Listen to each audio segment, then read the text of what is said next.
Azvina kumira zvakanaka muri yeZimbabwe. Vatanga futi kupanika vanhu vaya ndiri kuona mashoko ari kutenderera masocial medias ari kunyorwa neTheZimbabwe Republic Police. Vakomana vacho vana mutamba nanani, I don't know, maybe havana zvekunyatsoita, but ndichazotaura about the issue yavo bonuses avo $150 mari dzimwe dziri kutaurika. But now we want to focus on this issue because hatizorambe tichikwanisa kusekerera tichiona vanhu vari kushanda vane bhutsu dzakaboka pasi, bhutsu dzakatsveya, mabhutsu dzakabhenda, mauniform anonhuhwa, zvinhu zvakawanda zvinenge zvichingoitika.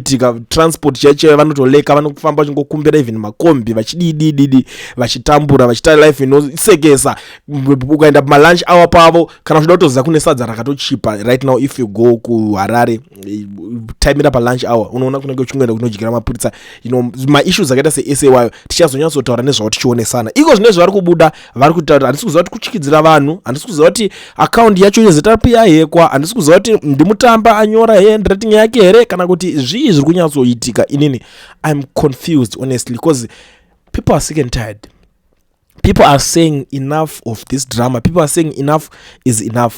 Ndozvinhu zviri kubva nekuvanhu. So panapa ndopakubudisa statement ravo iri rakamira rakadai so pano the Zimbabwe Republic Police assures all Zimbabweans and visitors that comprehensive security measures have been put in place to ensure peace, law and order prevails before, during and after 17 October 2025. In line with the People's Constitution mandate to maintain law and order, safeguard lives and property, the Commissioner General of the Police has deployed officers nationwide to protect the public and key infrastructure in all the provinces. Members of the public are employed to go about their daily activities without fear. All essential services, including schools, businesses, public transport, and government institutions, will continue to operate as usual. The public is urged not to mislead or intimidate by rumors, misinformation, or threats circulating on social media platforms. Acts of violence, threats, vandalism, or incitement to commit crime will be severely dealt with in line with the country's laws.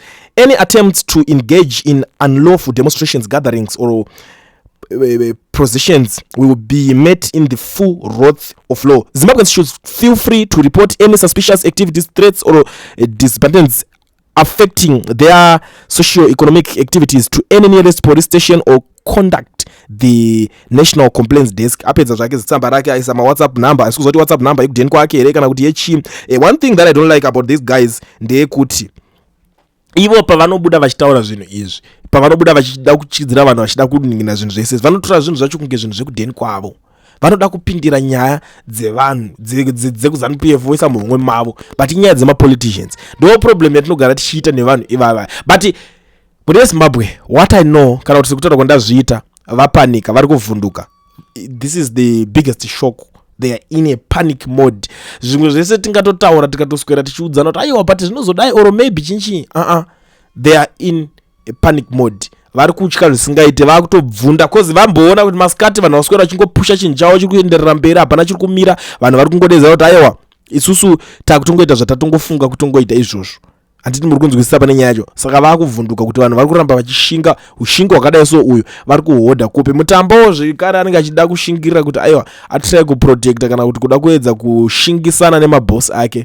But I think you all know mimi kada zvingana chinge zvanzi zvatotanga hakuna kana chinhu chinokwanisa kuzvimisa, chero mvura chaiyo ikanaya vanhu vanongoita vangaita se vanenge vachida kungoramba vachingoita. But tell me what you think. Munoonawo sei nyaya yekutaurwa hapa Zimbabwe dzimahwali. Ini chandiri kuziva ndechekuti tinosangana kuchi nekuti pari kupisa. Kulian TV Team VAT asi vanhu vachishamsika.